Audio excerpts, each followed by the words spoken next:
हाँ जी दोस्तों, सभी को नमस्कार। स्वागत है आपका फिर से हमारे स्कॉलर्स स्टडी सेंटर के यूट्यूब चैनल पे। तो प्यारे मित्रों, हम लोग उसी सीरीज में जो अपना टॉपिक चल रहा था पोषण यानी कि न्यूट्रिशन, उसमें अपन लोग पढ़ चुके थे कार्बोहाइड्रेट्स।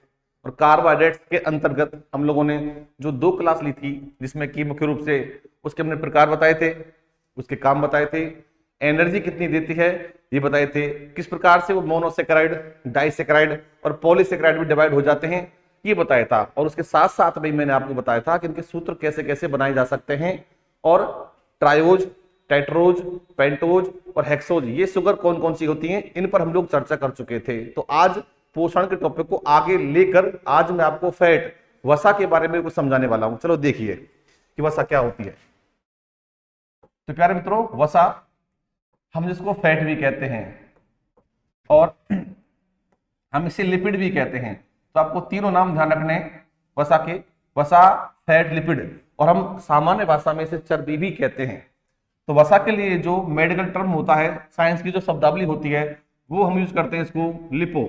ये लीजिए लिपो, या इसे लाइपो भी कह देते हैं। अगर कहीं आपको लाइपो दिखाई दे जाए तो समझ जाना वो वसा की बात कर रहा है, वसा से संबंधित कुछ आपसे पूछ रहा है। और एक वर्ड आपके सामने आ रहा है जेनेसिस। जेनेसिस, और जेनेसिस का मतलब होता है जनरेशन, यानी निर्माण करना, एक प्रकार से जनरेट करना, जेनेसिस निर्माण, ये लीजिए। और एक आएगा आपका लाइसिस।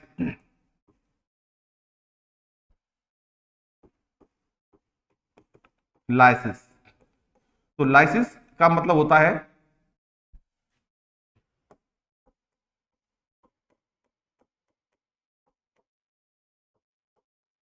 नष्ट होना, यानी कि डिस्ट्रक्शन। तो वसा को लाइपो बोलते हैं, फॉर्मेशन और प्रोडक्शन को अपन लोग बोल देते हैं जेनेसिस बोल देते हैं, और नष्ट होना, डिस्ट्रक्शन को हम लोग नष्ट होना की लाइसिस बोल देते हैं।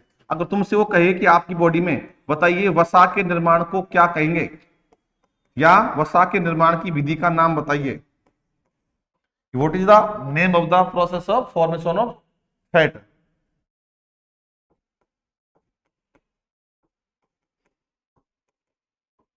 ये आपसे पूछेगा। तो आपको अगर दोनों को मिला दीजिए क्या बना है, वसा है और इसका निर्माण है, वसा और निर्माण, यानी कि लाइपोजेनेसिस उस प्रोसेस का नाम है जिस प्रोसेस से आपकी बॉडी में फैट बनता है। सेकंड देखिए,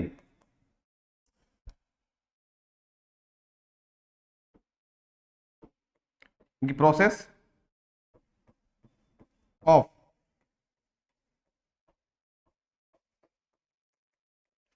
प्रोडक्शन ऑफ फैट, या हिंदी इंग्लिश इसमें सेम ही है, कोई फर्क नहीं है। हिंदी में लाइपोजेनेसिस बोल लीजिए और आपके इंग्लिश में भी सेम टू सेम बोल लीजिए। अच्छा, सेकंड आपसे पूछता है कि बॉडी में वसा का नष्ट होना क्या कहलाता है। अब दोनों शब्दों को मिला दीजिए, वसा का नष्ट होना यानी कि लाइपोलाइसिस। तो वसा के डिस्ट्रक्शन डिस्ट्रक्शन को लाइपोलाइसिस बोलते हैं।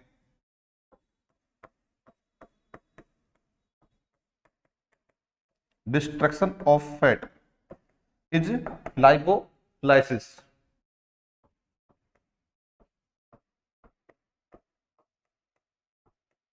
ये लीजिए, अब आगे चलते हैं। अगर तुम देखोगे कि वसा एनर्जी कितनी देता है, मैंने स्टार्टिंग डेज में बात कर ली थी, लेकिन फिर भी बता रहा हूं मैं कि अगर फैट, इस फैट की बात की जाए तो 1 ग्राम फैट अगर आपकी बॉडी में है, प्योर फैट है, तो 1 ग्राम फैट से आपको मिलेगी 9.3 किलो कैलोरी एनर्जी मिलेगी। तो सर्वाधिक एनर्जी आपका फैट ही देता है। इसकी एनर्जी का जो ऑर्डर था, देने का क्रम जो था, यह बात करता हूं सबसे पहले कौन देगा, सबसे बाद में कौन देगा, इसकी चर्चा मैं कार्बोहाइड्रेट्स के साथ साथ में कर चुका था। अब आगे चलते हैं फैट के संदर्भ में। अब फैट जो होती है, वसा जो होती है, वो 2 टाइप की होती है मुख्य रूप से। अब वो कैसे 2 टाइप की देख लीजिए।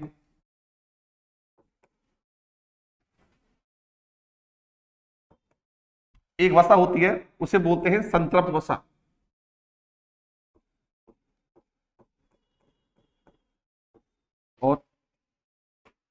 हम जिसको कहते हैं सैचुरेटेड फैट, और एक होती है आपकी असंतृप्त वसा।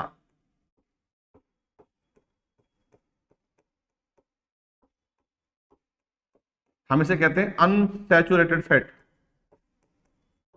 अब इनके बारे में थोड़ी थोड़ी बात सुन लीजिए, ये क्या होती हैं। देखिए, संतृप्त और असंतृप्त यानी कि सैचुरेटेड और अनसैचुरेटेड, ये जो फैट है, फैट तो है, लेकिन साथ साथ में हाइड्रोकार्बन जब पढ़ेंगे केमिस्ट्री में, वहां पर ये दो नाम आएंगे आपके। इन दोनों नामों का परिचय ज्यादा मैं आपको वहां दूंगा, यहां थोड़ा थोड़ा समझ लीजिए कि होते क्या है। अगर फैट की बात मैं करता हूं तो दो पॉइंट मेन है। एक पॉइंट तो बोलता है कि ऐसे फैट, ये वसा जो होती हैं कमरे के तापमान पर, आप चाहो तो देखकर पता लगा सकते हो, कमरे के तापमान पर ठोस होती हैं।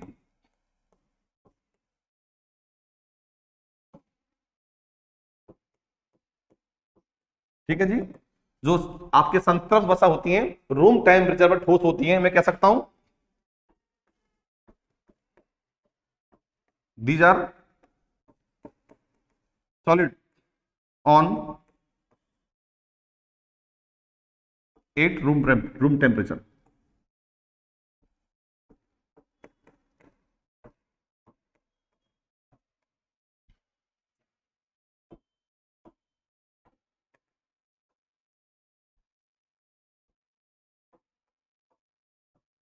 ये लीजिए, उधर देख लीजिए, इसके पॉइंट क्या बनेंगे, इसका बनेगा ये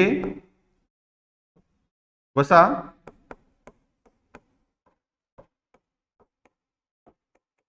कमरे के तापमान पर तरल होती हैं, द्रव यानी कि तरल होती हैं।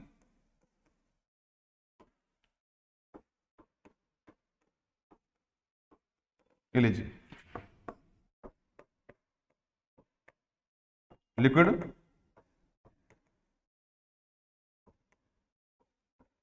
At room temperature. ये लीजिए। अब सेकंड देख लीजिए, अगर खाने की बात की जाए तो खाने में ये नुकसानदायक हैं या लाभदायक हैं। जैसे कि सरसों का तेल है, घी है, मक्खन है, मूंगफली का तेल है, कोकोनट का ऑयल है, पाम ऑयल है, इनकी बात करते हैं खाने पीने की। तो पहले ये देख लीजिए, ये जो आपके फैट होते हैं ये खाने में क्या होते हैं, हानिकारक होते हैं, हार्मफुल होते हैं।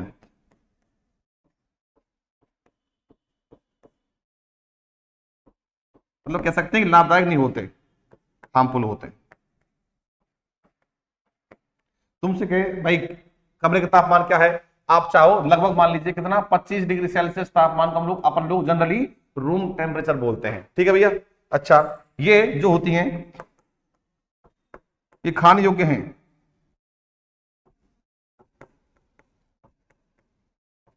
ये लाभदायक होती हैं।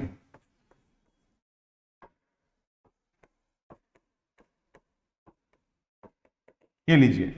तो आप यहां से समझोगे कि जो अनसैचुरेटेड फैट होता है वो खाने में क्या लाभदायक है, बेनिफिशियल है, और ये खाने में थोड़ा सा हार्मफुल होता है। अब ये कौन सी हैं और वो कौन से हैं ये देख लेते हैं, आगे चलते हैं। देखिए, वसा का जो सोर्स होता है, जो वसा का जो सोर्स होता है,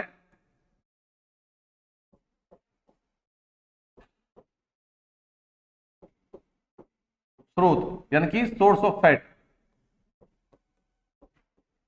ये जो होता है ये क्या होता है, ये होते हैं जो भी चिकनाई युक्त पदार्थ होता है, चिकनाई युक्त पदार्थ, हर चिकनाई युक्त पदार्थ से फैट मिलता है। यानी कि लुब्रिकेंट्स जो होते हैं वो सारे के सारे क्या होते हैं, फैट होते हैं। ठीक है जी। और देखिए कौन कौन से हो सकते हैं, अब बोलने में क्या है, जब मैंने बोल दिया कि चिकनाई वाले पदार्थ हैं, सारे के सारे तेल, सारे तेल, चाहे आपका सरसों का तेल हो, सूरजमुखी का तेल हो, सनफ्लावर ऑयल हो, अरंडी का तेल, कैस्टर ऑयल हो, मूंगफली का ऑयल हो, घी हो, मक्खन हो, ठीक है, ये सारे के सारे, अंडे का, हाँ एक बात समझ लीजिए, ये अंडा है और अंडे का ये होता है बीच वाला हिस्सा, इसे बोलते हैं पीतक, योक बोलते हैं इसको। मैं इसको साइड में बनाता हूं, लीजिए, ये आपका आपका नहीं, मुर्गी का अंडा है।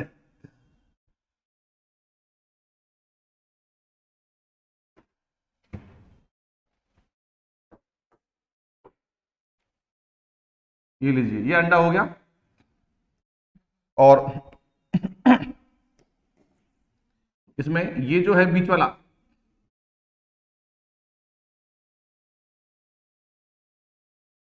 इसे बोलते हैं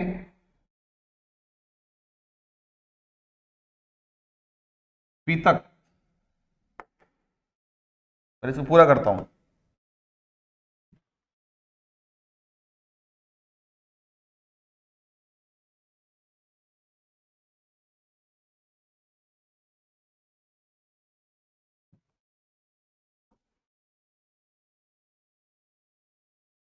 जो ये व्हाइट वाला भाग है, बार वाला, ये वाला,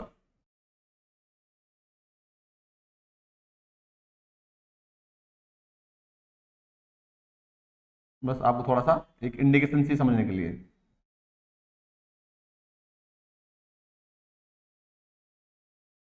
इतना ही बहुत है।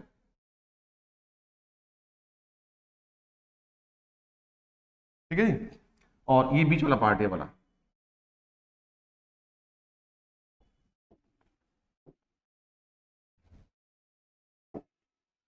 ये वाला।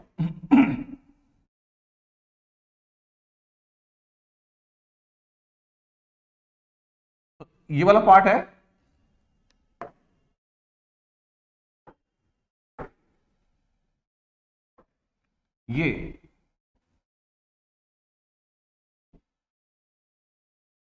ये वाला हिस्सा, इसे बोलते हैं पीतक, योग। और ये हिस्सा व्हाइट वाला, ये होती है प्रोटीन। ठीक है भैया। तो व्हाइट वाला पार्ट आपका प्रोटीन होती है, और अंदर वाला जो बीच वाला पीतक आपका फैट होता है, ये फैट होता है। चलो सोर्स में आइए। तो सोर्स की बात करें, चिकनाई वाले पदार्थ सारे के सारे अब क्या हो सकते हैं इसमें? इसमें हो सकते हैं आपके कुछ एनिमल प्रोडक्ट,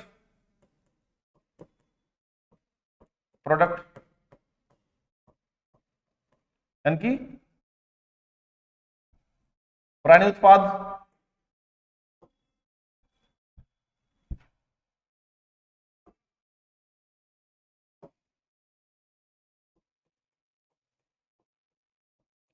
और कुछ होंगे आपके प्लांट प्रोडक्ट, या प्लांट फैट बोल लीजिए, अच्छा रहेगा, फैट बोल लीजिए, एनिमल फैट, प्राणी वसा, और प्लांट फैट, यानी कि पादप वसा। तो वसा दो टाइप की होगी यहाँ पे, मतलब अकॉर्डिंग टू सोर्स। अब ये कौन से हैं देख लीजिए, और ये कौन से देख लीजिए। यहाँ पे क्या आएगा, जो जैसे कि आपका घी, मक्खन, दूध, दूध में क्या होती है, थोड़ा सा फैट होता है, ये सोर्स है। उसके बाद में क्या आएगा आपका अंडे, अंडे का बीच वाला पार्ट, अंडे की जर्दी बोलते हैं इसको, जर्दी, यानी कि बीच वाला पार्ट हो गया। और क्या आ सकता है, प्लांट में देख लीजिए, सभी तेल, सारे के सारे तेल, अब सभी तेल आ जाएंगे इसमें, कौन कौन से देखिए, मस्टर्ड ऑयल, सरसों का तेल, सूरजमुखी का तेल,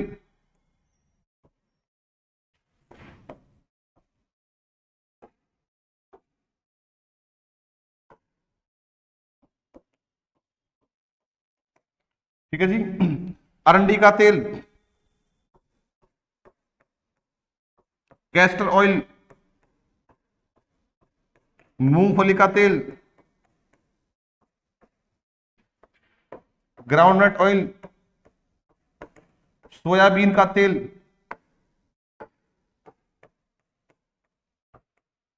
इसको सोयाबीन ही बोलते हैं, क्या तेल, बादाम का तेल, आलमंड ऑयल।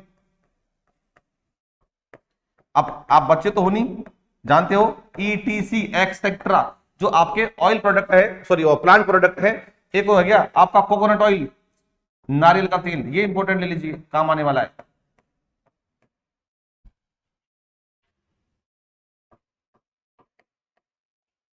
ठीक है।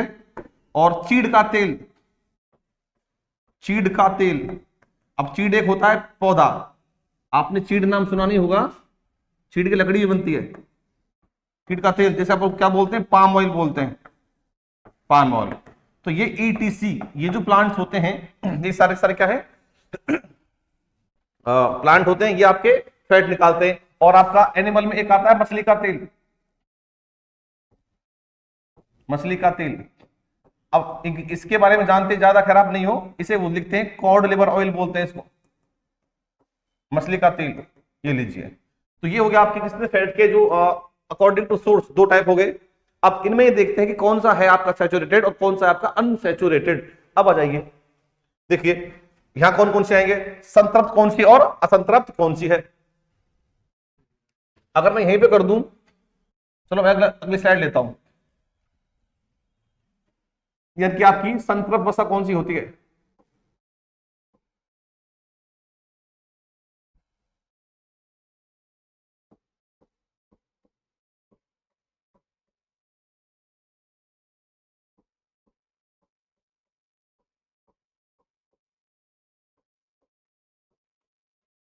एग्जाम्पल, एग्जाम्पल में क्या आएगा, जनरली, सामान्यतः है, प्राणी वसा, जो प्राणी वसा में एग्जाम्पल थे सारे इसमें आ जाएंगे, प्राणी वसा होती है जनरली,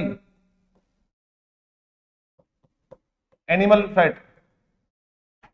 मैंने आपसे नहीं कहा कि हमेशा प्राणी वसा, मैंने कहा सामान्यतः है प्राणी वसा। अब उसमें क्या आएंगे प्राणी वसा में, देख लीजिए कौन कौन जाने वाले हैं, घी,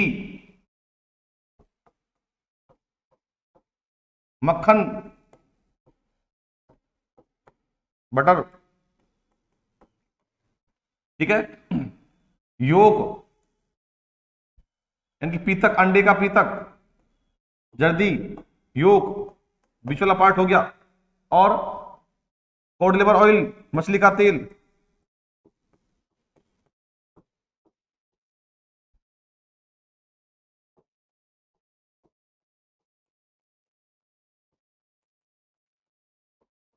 ये आया, ठीक है जी। हाँ मैंने कहा सामान्यतः है, अब क्या थोड़ा सा चेंज है, बस दो एग्जांपल हैं जो आपको ध्यान रखने हैं इसमें इंपॉर्टेंट। यानी कि नारियल का तेल जो होता है ये बेशक प्लांट सोर्स है, लेकिन इसके अंदर आपका संतृप्त वसा पाई जाती है, ये आपको ध्यान रखना है। यानी कि कोकोनट ऑयल, ठीक है। एक कौन सा, ताड़ का तेल, अरे भैया ताड़ का तेल, यानी कि चीड़ के तेल को बोलते हैं ये, चीड़ का तेल या ताड़ का तेल एक ही बात है, इंग्लिश में क्या बोलते हैं उसको, पाम ऑयल। ये दो आपके जो दिखाई दे रहे हैं ना, ये देखो ये तो क्या है, घी, मक्खन, पीतक, कॉड लिवर ऑयल, मछली का तेल, ये तो आपके एनिमल प्रोडक्ट हो गए। तो आगे आपके सामान्यतः है प्राणी वसा, साथ साथ में दो आपको एक्सेप्शन अपवाद ध्यान रखने हैं, एक तो आपका कोकोनट ऑयल और एक आपका ताड़ का तेल। अगर आप देखोगे, देखिए अगर आप यहां देखते हो, ये वसा कमरे के तापमान पर ठोस होती है, आप सबने कोकोनट ऑयल देखा हुआ है। तो नारियल का जो तेल होता है ना, ये जनरली जैसे थोड़ी सी ठंड पड़ती है, मान लो अगर 20 डिग्री भी हो ना, 25 डिग्री भी हो, इतने पर वो थोड़ा सा जम जाता है। इसलिए जो जम रही है वो क्या होती है आपकी, संतृप्त है, सैचुरेटेड होती है। लेकिन सरसों का तेल जो है इसमें आता है असंतृप्त में, इसमें जो आने थे बता दी मैंने आपको, इसमें सरसों का तेल आएगा, रिफाइंड आएगा, सोयाबीन का तेल आएगा। ये जो होती है कमरे के तापमान पर लिक्विड होती है, अगर थोड़ा ठंड भी पड़ती है तो सरसों का तेल जमता नहीं है, याद रखोगे, ये खुद ही कह रहा, देख लीजिए कि कमरे के तापमान पर ये द्रव होती है। आगे देखिए, अब आते हैं अपने किस पे, अनसैचुरेटेड फैट पर आते हैं, यानी कि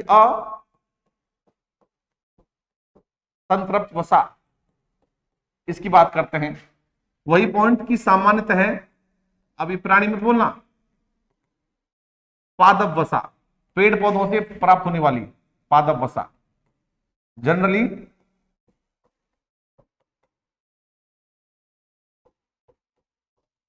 प्लांट फैट। देख लीजिए प्लांट में कौन कौन सा है, सरसों का तेल इसी में आएगा, ठीक है, और सूरजमुखी का तेल, तेल, बादाम का तेल इसी में आएगा, और अरंडी का तेल इसी में आएगा। और क्या आ सकता है, याद करिए।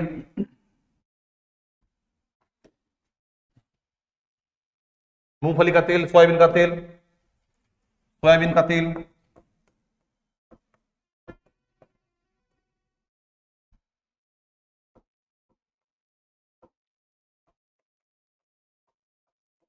तारा मीरा, वहां नहीं है तो यहां लिख दिया मैंने ना, तारा, इंग्लिश हिंदी सेम ही है। तारा मीरा का तेल इसी में आएगा। और क्या क्या हो सकते हैं साथ साथ में, तिल्ली का तेल या तिल का तेल, किया गया। चलिए, ये जो आपके सारे के सारे ऑयल हैं, ये सारे के सारे किस बात है, आपके अनसंतृप्त वसा में आते हैं। और जो इसकी परिभाषा थी, कमरे के तापमान पर कैसे होते हैं, ये तरल होते हैं अर्थात द्रव होते हैं, लीजिए बिल्कुल। उसके बाद कहा गया था इनको खाने से, अगर खाते हैं तो ये नुकसानदायक नहीं होते हैं, ये भी ध्यान रखिए। लेकिन अगर आप खाओगे, ये वाले सामान खाओगे तो थोड़ा सा हार्मफुल होते हैं। बोलोगे सर तो फिर घी क्यों खाते हैं? देखिए, घी क्या की दिक्कत आती है पचने में, एक फिक्स निश्चित उम्र तक आप घी खा सकते हैं, लेकिन जैसे उम्र बढ़ती है, आप मान लो कि 30 साल से आपकी उम्र ऊपर जाएगी, जैसे अपने भाई हैं घर में या आपके परिवार वाले हैं, तो उम्र बढ़ने के साथ साथ में घी का इस्तेमाल बिल्कुल कम कर देना चाहिए, क्योंकि ये पचने में दिक्कत करता है। ठीक है, तो सरसों का तेल तो ठीक है, नॉर्मल चल जाएगा, काम बॉडी आपकी काम उसको यूज कर लेगी, कंजप्शन हो जाएगा, लेकिन घी में दिक्कत आने वाली है। इसलिए कभी भी इन चीजों को खाने से थोड़ा सा बचना, अगर उम्र आपकी ज्यादा हो रही है तो। अगर आप नए हो, 18, 20, 25 साल के हो, तो कोई दिक्कत नहीं है, खा सकते हो, लेकिन ज्यादा नहीं, नॉर्मल। अगर आप रनिंग करते हो या जिम जाते हो तो थोड़ा सा ज्यादा खा सकते हो, दिक्कत पचने वाली है। अब यहां से एक और चीज समझिए, वो चीज क्या है,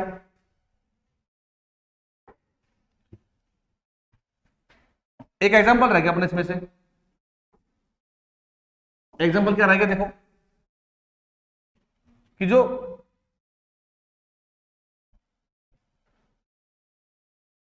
इसमें एक आएगा आपका वनस्पति,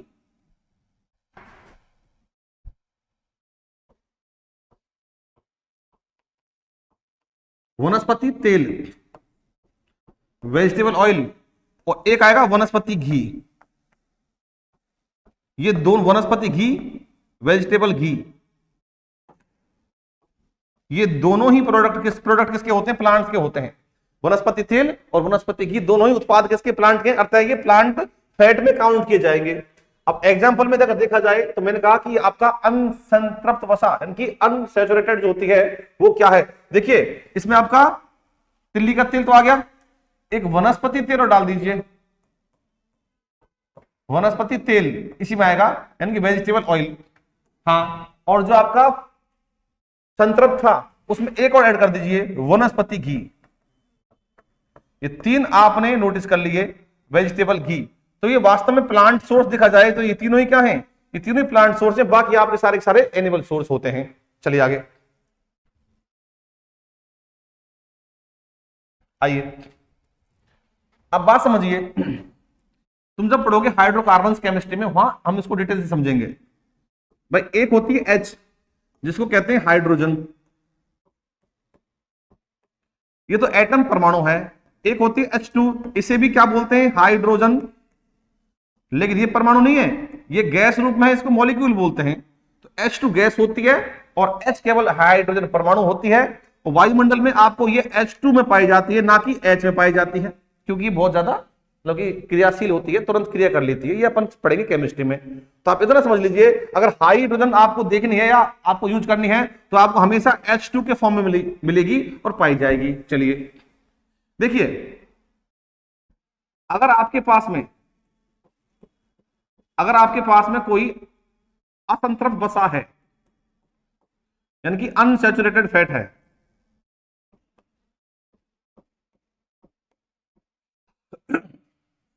और एक आपके पास में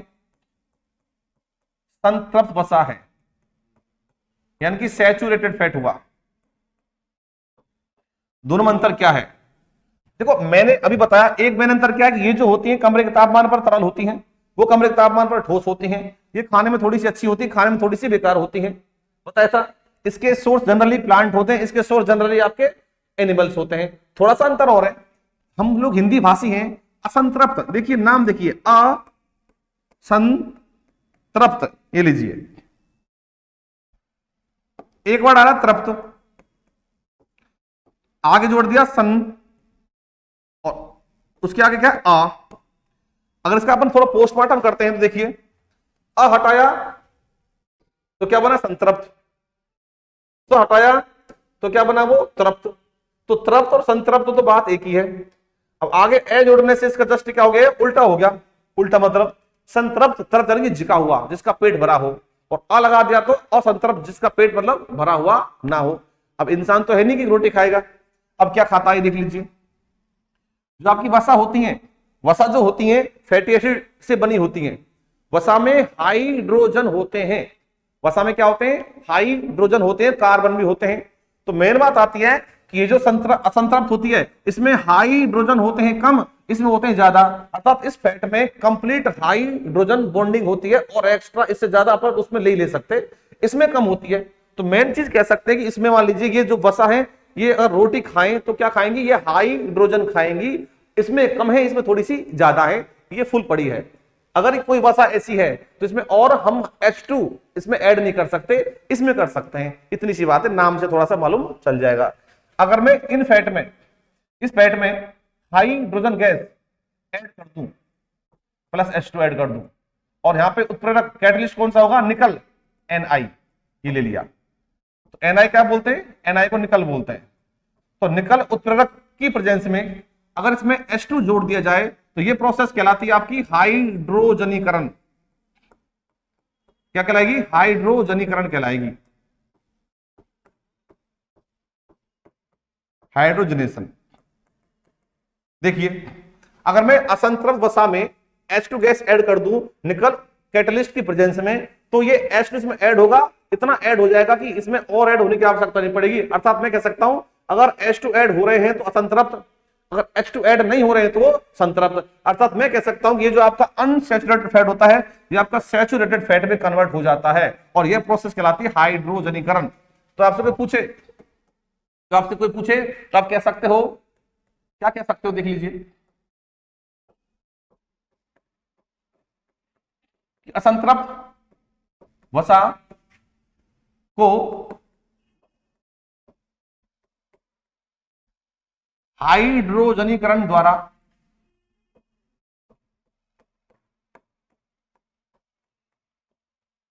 संतृप्त वसा में बदल देते हैं। अब इस प्रोसेस में क्या होता है, इसमें H2 गैस इसमें ऐड की जाती है निकल उत्प्रेरक की उपस्थिति में। ये हुआ, आपको यहां से ध्यान रखना है। अब चाहो कि भाई मैं इसमें H2 ऐड करना चाहता हूं तो नहीं होगा।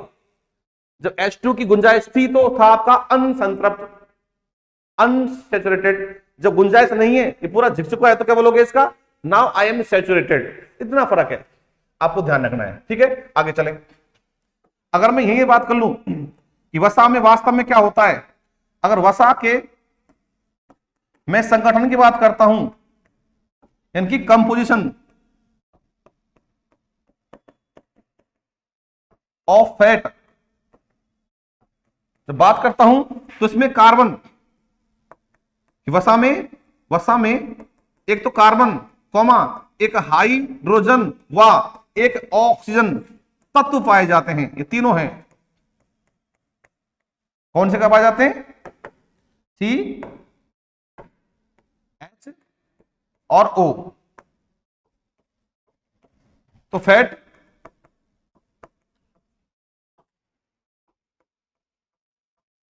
Contains carbon, hydrogen and oxygen element. ये लीजिए, आगे चले।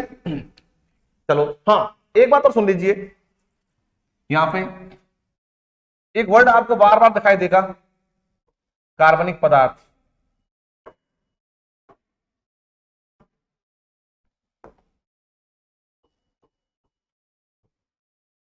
ये दिखाई देगा,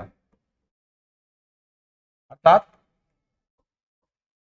ऑर्गेनिक कंपाउंड। एक दिखाई देगा आपको अकार्बनिक पदार्थ,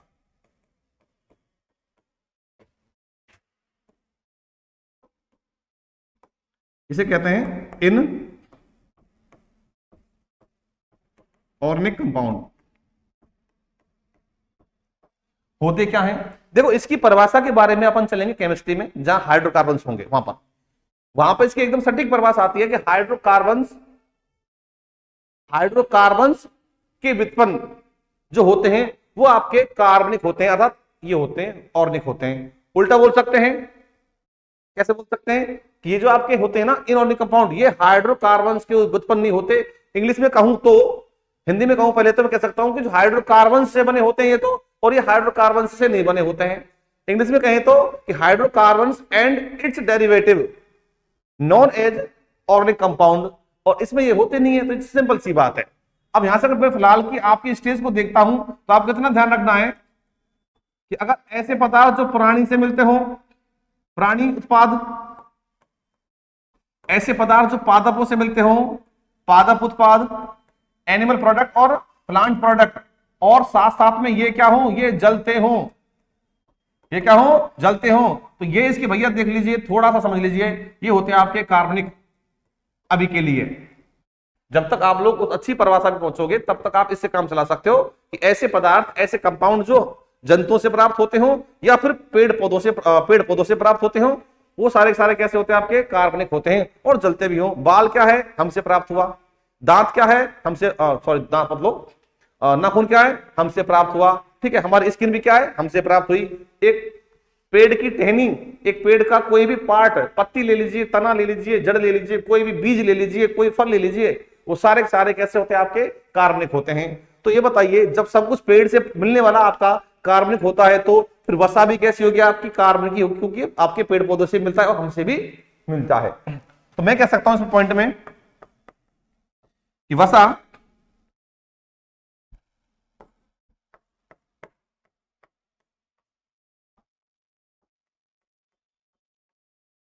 कार्बनिक पदार्थ होती है। भाई घी जलता है ना, हाँ, इसलिए। तो fat is a organic compound. तो मेरे प्यारे बच्चों, कार्बोहाइड्रेट्स कहां से मिले थे, रोटी से, ठीक है, दूध से, ज्वार, बाजरा, जौ, वो भी आपके प्लांट सोर्स ही हैं। तो आपके कार्बोहाइड्रेट्स भी क्या हो गए, देखा जाए तो आपके कार्बोहाइड्रेट्स भी इस कैटेगरी में आ जाएंगे। चलिए आगे चलते हैं।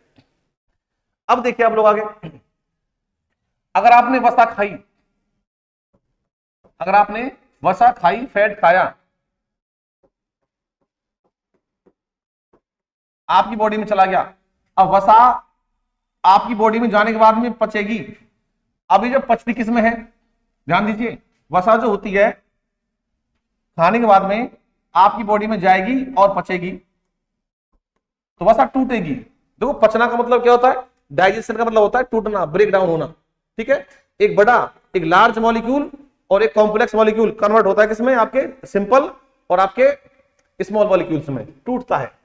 फैट जब पचेगा, पाचन होगा, अर्थात डाइजेशन होगा फैट का, यानी पाचन जब फैट का होगा तो फैट से क्या बनता है, एक तो बनता है ग्लिसरॉल,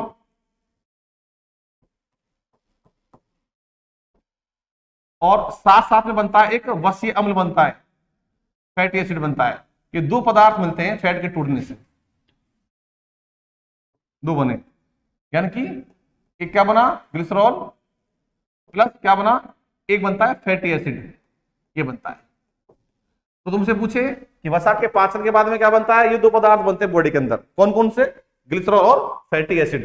अब आगे चलिए, तो वसा के संबंध में आपने कुछ चीजें देखी, ठीक है, और अब और कुछ चीज अपन देख लेते हैं थोड़ा थोड़ा सा। देखिए, मैंने तुमसे लास्ट जो क्लास थी उसमें बताया था कि सबसे पहले कौन पचता है, सबसे पहले पचते हैं कार्बोहाइड्रेट्स, बहुत जल्दी पचते हैं। उसके बाद पचता है फैट, और उसके बाद बचती है प्रोटीन। ये मैंने चर्चा आप लोगों से लास्ट लेक्चर में कर ली थी।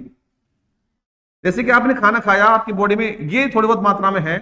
अगर आप उपवास करते हो, फास्ट करते हो, तो फास्ट में जो आपका एनर्जी मिलने वाली है, आप खाना तो खाओगे नहीं, खाना नहीं खाओगे तो क्या होगा, एनर्जी आप बाहर से तुरंत लोगे नहीं, तो जो पहले से बॉडी में स्टोर है आपका कार्बोहाइड्रेट्स, उनसे एनर्जी मिलेगी। तो एक दिन या 2 दिन के फास्ट में आपको एनर्जी जो मिलती है कहां से मिलती है, इनसे मिलती है जो बॉडी में स्टोर होते हैं। और जब बॉडी में ये खत्म हो लिए, अब क्या बचा बॉडी में, फैट प्रोटीन ये बची, तो क्या होगा, अब एनर्जी मिलेगी फैट से। ठीक है, तो जैसे नवरात्रि करते हैं ना, तो नवरात्रों में फैट से एनर्जी मिलती है 2 दिन से ज्यादा, 2-3 दिन, 2 दिन से ज्यादा, 3, 4, 5, 6, 7, 8, 9 दिन में, तो आपका जो मोटापा हो जाएगा कम यहाँ पे। अच्छा, ये पूरा फैट खत्म हो लिया, एनर्जी मिल ली।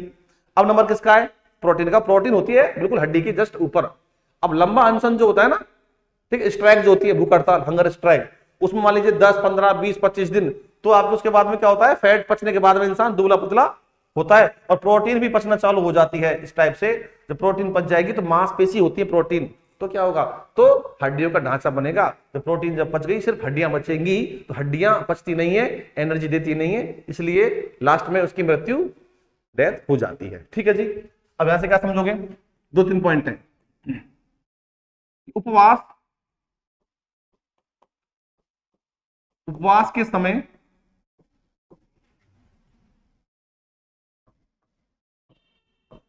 ऊर्जा का मुख्य स्रोत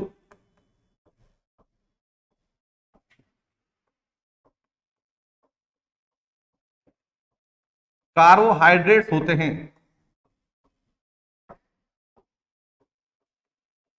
ये लीजिए, तो main source of energy in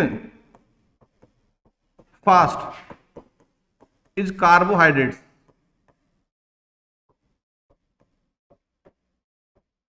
ये लीजिए सेकंड। अब क्या किया, 2, 4, 5 दिन, ठीक है, तो अपन नवरात्रि कह सकते हैं, है ना, मतलब क्या, नवरात्रि का मतलब हुआ कि 3, 4, 5, 7, 8, 9 दिन। आगे देखिए, नवरात्र में मेरा मतलब इशारा है थोड़ा सा कि 2 दिन से ज्यादा, 4, 5, 7, 8, 9 दिन। नवरात्रों के समय, ये समझना, नवरात्रे मैंने किए ही नहीं है तब वो एनर्जी कहां से मिलेगी, अरे बाहर से खा रहा हूं ना, वहां से मिलेगी। नवरात्रे किए तो मिलेगी अंदर से, बॉडी से। नवरात्रों के समय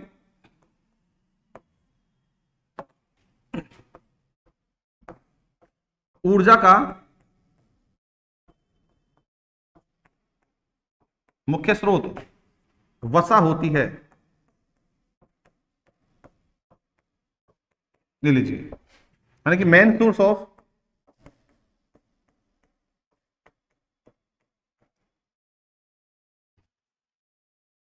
energy in Navratri is fat. ये पच लिया। अब नंबर किसका, प्रोटीन का। कह सकते हैं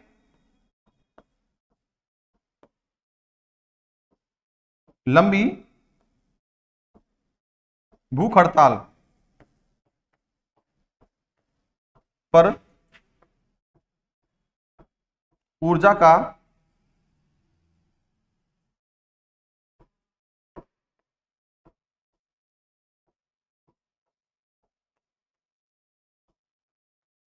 मुख्य स्रोत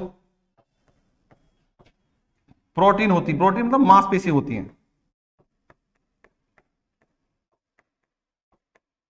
मांसपेशियां होती हैं, क्योंकि प्रोटीन से बनती मांसपेशियां। और मांसपेशियां जब खाओ, मतलब वैसे मांस, चिकन खाते हैं ना, मांसपेशी, चिकन जब खाते हो तो प्रोटीन मिलती है। पर प्रोटीन खाया क्या बनी, मांसपेशी। मांसपेशी खाया क्या क्या मिलेगी, protein.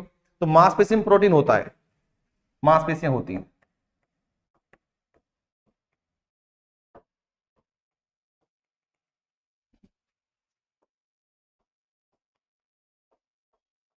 Main source of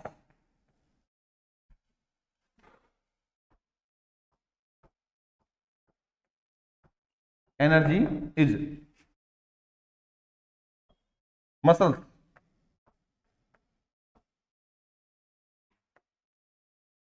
in